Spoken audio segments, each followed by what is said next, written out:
মধ্যপ্রাচ্যের আকাশ যেন আবারও দাউ দাউ করে জ্বলতে শুরু করেছে, কিন্তু এবার আগুনটা অস্ত্রের নয়, বুদ্ধির, কৌশলের আর প্রযুক্তির। আজকের ভিডিওতে যে ঘটনা আপনাকে শোনাতে যাচ্ছি, এটা শুধু একটি হামলা নয়, এটা আধুনিক যুদ্ধের ভবিষ্যৎ। ইরান এমন এক গুপ্তফাঁদ তৈরি করেছিল যা আমেরিকার দুর্ধর্ষ গোয়েন্দা সংস্থাও ধরতে পারেনি। ট্রাম্প প্রশাসনের নির্দেশে সামনে এগিয়ে যাওয়া মার্কিন বাহিনী হঠাৎই পড়ে যায় ইরানের সাজানো সেই মারাত্মক ফাঁদের ভিতরে। মরুভূমির অন্ধকার রাত, ভোর রাত থেকে সব শুরু। পেন্টাগনের কাছে আসে এক গোপন রিপোর্ট। ইরানের সীমান্তবর্তী মরু এলাকায় মাটির নিচে নাকি তৈরি হয়েছে বিশাল এক মিসাইল ঘাঁটি। এই খবর ট্রাম্পের টেবিলে পৌঁছাতে মিনিটও লেগে যায় না। তিনি তৎক্ষণাৎ অনুমোদন দেন, এক্সিকিউট দ্য স্ট্রাইক। লক্ষ্য ইরানের পরমাণু কর্মসূচির মেরুদণ্ড ভেঙে দেওয়া। কিন্তু তারা জানত না, তারা আসলে ছুটছে এক মরীচিকার পেছনে, একটা ডিকয় টার্গেটের দিকে। ইরানের ডিকয় ঘাঁটির রহস্য। রণকৌশল বিশেষজ্ঞরা বলছেন ইরান ব্যবহার করেছিল thermal imaging decoy technology. Plastic, কাঠ আর ধাতব ফ্রেম দিয়ে তৈরি করা হয়েছিল নকল ঘাঁটি। স্যাটেলাইটে দেখলে হুবহু মিসাইল লঞ্চারের মতো। কৃত্রিম তাপ তৈরি করা হয়েছিল যেন মনে হয় মানুষ আছে, যন্ত্রপাতি চলছে। ফলাফল, বিলিয়ন ডলারের আমেরিকান স্যাটেলাইট হার মানল ইরানের মাত্র কয়েক হাজার ডলারের বুদ্ধির কাছে। হামলার মুহূর্ত, ইলেকট্রনিক ওয়ারফেয়ার। মার্কিন কমান্ডাররা যখন ফায়ার অর্ডার দিতে যাচ্ছিল, ঠিক সেই সময় রাডারে আসে অদ্ভুত সংকেত।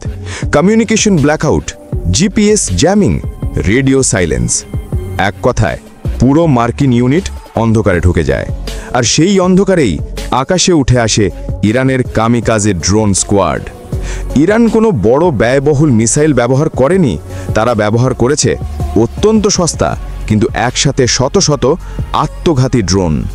মার্কিন এয়ার ডিফেন্স সিস্টেম বড় মিসাইল ঠেকাতে পারলেও একসাথে আসা ড্রোন ঝড় থামাতে পুরোপুরি ব্যর্থ। মাত্র কয়েক মিনিটেই সাজোয়া গাড়ি ধ্বংস, ড্রোন লিঙ্ক ভেঙে যায়, নজরদারি সিস্টেম অকেজো, মার্কিন ইউনিট বিশৃঙ্খল। এমন লজ্জাজনক পরিস্থিতি আমেরিকা বহু বছর দেখেনি। ওয়াশিংটনের ঝড়। ঘটনার পর ট্রাম্প প্রশাসন যেন বিস্ফোরিত। হোয়াইট হাউসের জরুরি বৈঠক, সিআইএ, পেন্টাগন, সবাইকে জবাবদিহি করতে ডাকা হয়েছে। প্রশ্ন এখন একটাই, এটা কি গোয়েন্দা ব্যর্থতা, নাকি মার্কিন বাহিনীর ভেতরেই আছে ইরানের সোর্স? রাজনীতির ভেতরে শুরু হয়েছে তীব্র ঝড়। তেহরানের রাস্তায় তখন উৎসবের আমেজ। আইআরজিসি জানায়, শত্রুরা আমাদের শক্তি জানে, কিন্তু ধৈর্যের পরীক্ষা নিতে গিয়ে তারা নিজেদের কবর খুঁড়েছে। এটা ছিল কেবল ট্রেলার। তারা হুঁশিয়ারি দেয়, আমেরিকা ভুল পদক্ষেপ নিলে হরমুজ প্রণালী বন্ধ করে দেবে ইরান, আর তাতেই অচল হয়ে যাবে পুরো বিশ্বের তেল সরবরাহ। বিশ্ব অর্থনীতির কেঁপে ওঠা। হামলার খবর ছড়িয়েতেই আন্তর্জাতিক বাজারে তেলের দাম লাফিয়ে বাড়ল। শেয়ার বাজারে আতঙ্ক। অর্থনীতিবিদরা বলছেন আগামী কয়েকদিন খুব ঝুঁকিপূর্ণ। যুদ্ধ ছড়ালে এশিয়াও এর বাইরে থাকবে না। কিন্তু ট্রাম্পের সম্ভাব্য প্রতিক্রিয়া। এখন প্রশ্ন, ট্রাম্প কি করবেন? তার সামনে দুটি পথ। এক, হঠকারী প্রতিশোধ, যা পুরো মধ্যপ্রাচ্যকে আগুনে জ্বালাতে পারে। দুই, কূটনৈতিক আলোচনার পথ, যা তার ইমেজে নরম দুর্বলতা দেখাবে। সামরিক বিশেষজ্ঞরা বলছেন ইরান যদি চীন, রাশিয়ার সহায়তায় এই জ্যামিং প্রযুক্তিকে আরও উন্নত করে, তাহলে মার্কিন সুপার পাওয়ার পরিচয়ই প্রশ্নের মুখে পড়বে।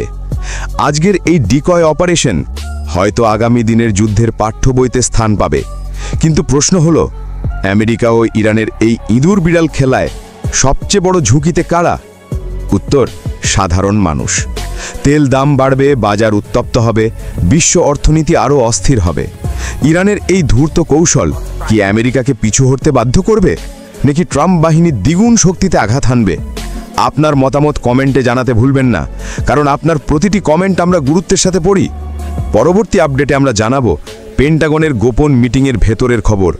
ততক্ষণ পর্যন্ত চোখ রাখুন আমাদের চ্যানেলে।